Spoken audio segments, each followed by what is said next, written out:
So your preseason, what do you feel like you did well? What do you feel like you still have to work on going into the year? I feel like I got to work on everything. Honestly, I feel like there's still a lot of incomplete things in my game, like impurities, I guess you could say. I feel like I did make a good showing, and I feel like that's what I needed to get over the hump that's in front of me. But I feel like there's still like a lot of work to be done for sure. What kind of feedback have you gotten from Joe, the coaching staff, about those things you still need to work on, and maybe how much of a role you could have early on this year? I mean, for the most part, they were just saying, I played my role like really well, and thought I did a good job in that. They think I matured a lot more than I was last year at this point. Even from summer league till now, they thought that I played way better.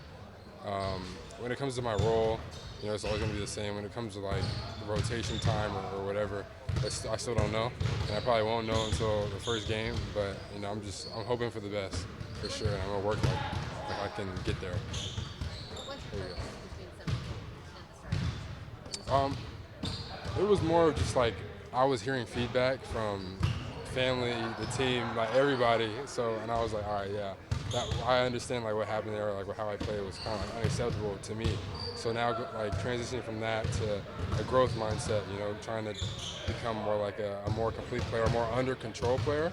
And that was kind of like my focus, trying to like slow my game down and take more of like a vet approach. Does your family give you a lot of feedback usually? Oh, yeah, a lot. It's usually always negative. Like they're always like, always humbling me. So it's feedback every day for sure. When you talk about the game slowing down for you, when you're out there and seeing it unfold, like what's different? What is changing, like in your vision, in your mind, in your brain? I would say after talking to Jrue a lot, he's told me that whenever you're going 100 miles per hour, you're gonna make a mistake. But if you're going 80, 85, and then you can make that right read, make that right decision, see the floor clearly 99% of the time.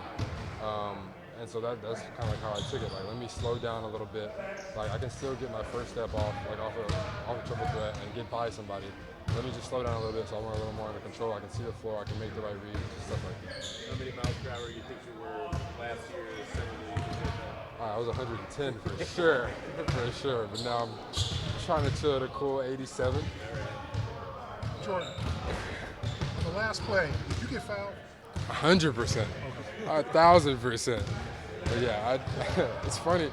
After that, I could see Joe's face and him thinking like, "You better not say nothing about a foul."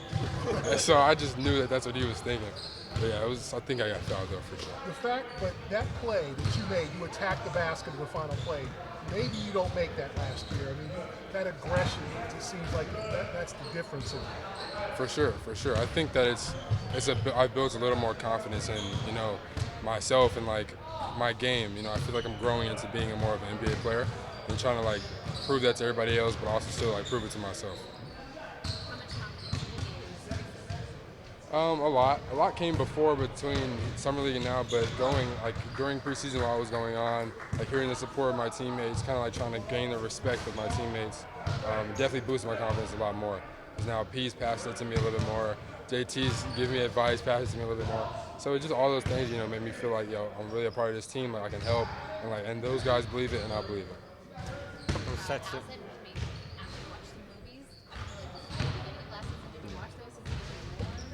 So I started The Godfather, yeah, and then I saw it was in black and white, and I was like, and like the opening scene was super long, and I was like, I texted Al, I was like, Al, I can't do it, I can't do it. So then I just started watching like Friday after next, and try to get through those movies. Yeah. I got through them, yeah. couple sets in the preseason, I think more the Abu Dhabi games where you're bringing the ball up, initiating some sets. What kind of brings those opportunities into play, and what are you sort of looking to do on those plays when you got those opportunities? I would say the biggest thing, honestly, is to make sure that whoever I'm passing the ball to gets the ball. Because, like, the play is not for me. So it's like I'm trying to set up, orchestrate the offense. Like, if it's JT, like, I got to make sure JT get the ball. If it's Peyton, I got to make sure Peyton gets the ball. So that's kind of like how I felt like my role was in that moment. And that's kind of like the pressure I kind of like had on myself. And I have a lot of respect for the point guards. He's getting full court pressure by like Scotty Barnes was a little stressful, but at the end of the day, like I gotta do my job. I gotta make sure I get to the spot, get P the ball so that we can get into our offense. Jordan, you mentioned like Jason and Jalen now, like passing the ball. Did you feel that last year? Like times you're like, well, I'm here. Like it's not. No. I mean, no, I'm not. Sometimes. Like if I'm wide open, for sure. But now I feel like it's like P's passes ahead to me a couple times, and he was like, go create something, So now it's like they're not just passing to me when I'm wide open. He passes to me like, go create something for yourself. And when if I didn't shoot it, like after the play when you got timeout, he's like, hey Jordan, why you ain't do this? Why you ain't do that? And now it's like, now we're having like basketball conversations. Whereas last year was like, if he hits me, he's like, you better shoot it. Or, like, you're wide open. Why are you not shooting? For sure. Thank y'all. Thanks, Jordan. Yep.